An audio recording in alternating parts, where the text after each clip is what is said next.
Side खबरों के लिए सब्सक्राइब करें फ्लेम मीडिया और उसके बाद बेल आइकन को प्रेस करें ताकि सबसे पहले आपको मिले एक्सक्लूसिव खबरें।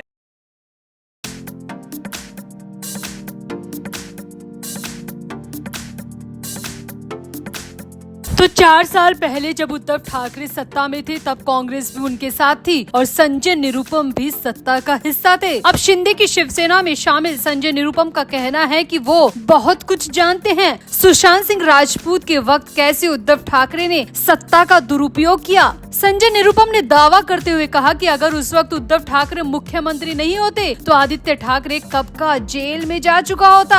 यही नहीं, निरुपम ने उद्धव ठाकरे को बंदर की तरह पलटीबाज भी कह दिया। तो क्या कुछ कहा संजय निरुपम ने, आपको भी बताते हैं। आप भी वीडियो को शेयर करें और अपनी राय कमेंट बॉक्स में जरूर दें।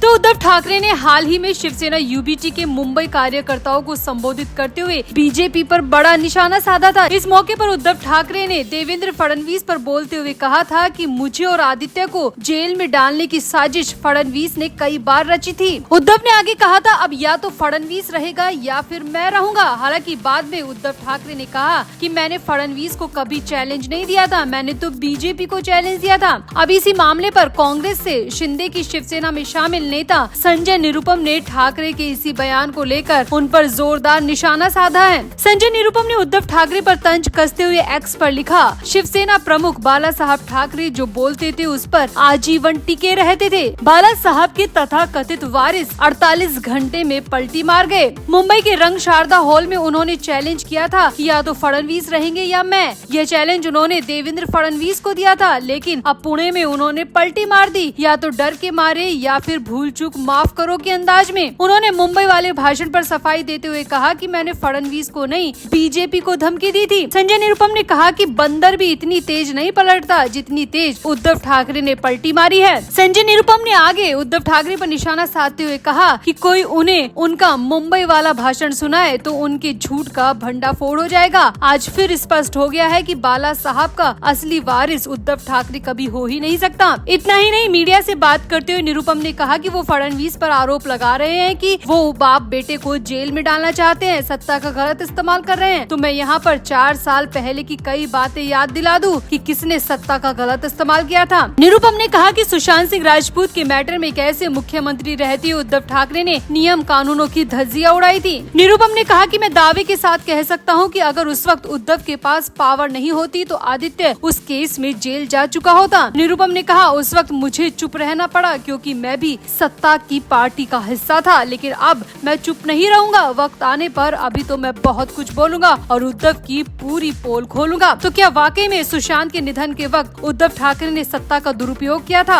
आखिर अब तक चुप क्यों रहे संजय निरुपम? और अगर ऐसा है तो निरुपम को पूरी बात पब्लिक करनी चाहिए क्योंकि फैंस का हक है सुशांत केस के बारे में जानने का। तो आपको क्या लगता है? आप भी अपनी राय कमेंट बॉक्स में जरूर दें और वीडियो को भी शेयर करें।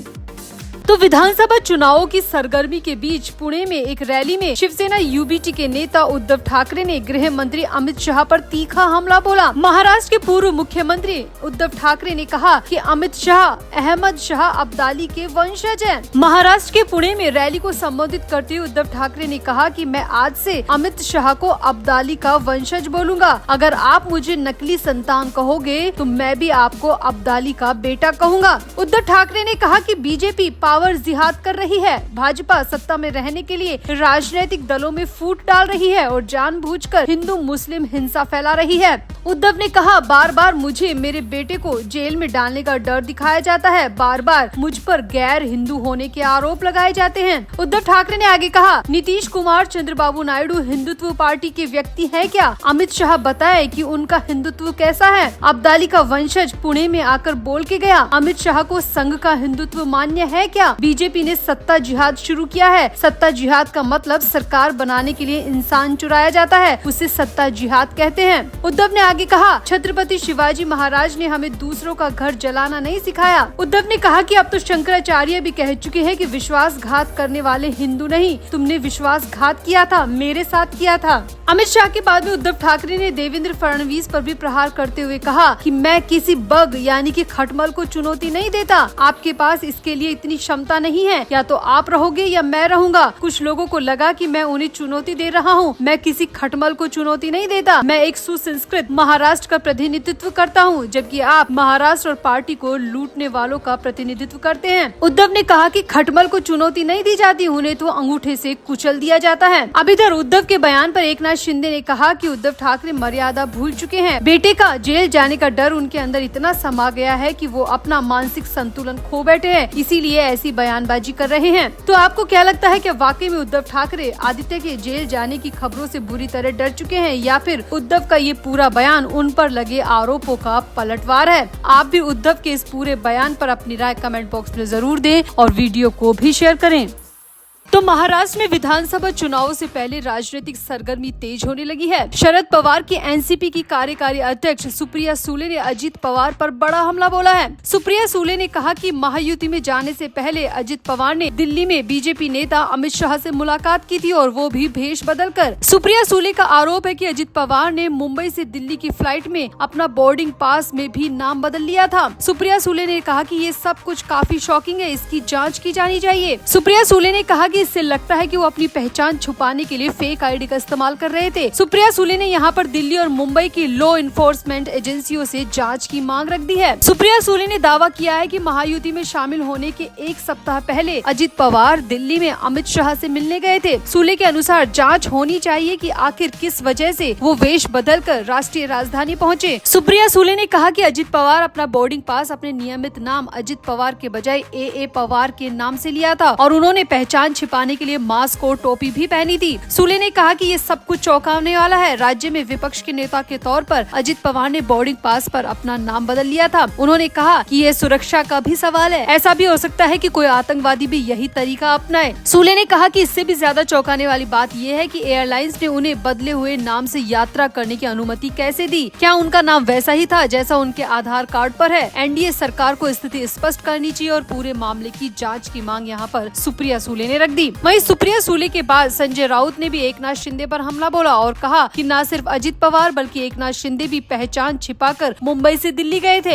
राउत का आरोप है कि एकनाथ शिंदे ने भी अपने बोर्डिंग पास पर गलत नाम लिखा था। राउत का आरोप है कि एकनाथ शिंदे ने पहचान छिपाने के लिए पठानी गेटअप लिया था ताकि मीडिया को भनक न लग सके, क्योंकि उस वक्त शिंदे की डील बीजेपी से चल रही थी और दूसरी तरफ उद्धव ठाकरे के साथ होने का दिखावा शिंदे कर रहे थे, इसीलिए वो भेष बदल कर मुंबई से दिल्ली गए थे। अब राउत ने भी जांच एजेंसियों से जांच की मांग की है, सीसीटीवी फुटेज खंगालने की मांग की है और सच्चाई को बाहर लाने की मांग रखी है। संजय राउत ने कहा कि अजित पवार और एकनाथ शिंदे अपनी पहचान, अपना रूप कैसे बदला, वो हवाई अड्डों में कैसे प्रवेश कर सकते हैं और कैसे बाहर निकल सकते हैं, उन्हें इसकी अनुमति किसने दी? इसके लिए मुंबई और नई दिल्ली एयरपोर्ट के साथ साथ संबंधित एयरलाइंस कंपनियों की भी जाँच होनी चाहिए और केंद्र सरकार को इस बारे में बयान जारी करना चाहिए। यहाँ आपको बता दें कि ये मुद्दा जून जुलाई 2022 में बीजेपी की मदद से ठाकरे के नेतृत्व वाली एमवीएस सरकार को गिराने के दौर का बताया जा रहा है, जिसके बाद शिंदे मुख्यमंत्री और देवेंद्र फडणवीस महायुति सरकार के उप मुख्यमंत्री बनाए गए थे। इस घटनाक्रम के एक साल बाद जून जुलाई 2023 में अजित पवार भी अपने चाचा शरद पवार के खिलाफ बगावत करके शिंदे फडणवीस ग्रुप में शामिल हो गए थे। अब आपका इन आरोपों पर क्या कहना है, क्योंकि आरोप तो गंभीर है। क्या वाकई में इसकी जाँच होनी चाहिए या फिर ये आरोप सिर्फ विधानसभा चुनाव में जनता को भ्रमित करने के लिए लगाए जा रहे हैं? आप भी अपनी राय कमेंट बॉक्स में जरूर दें और वीडियो को भी शेयर करें।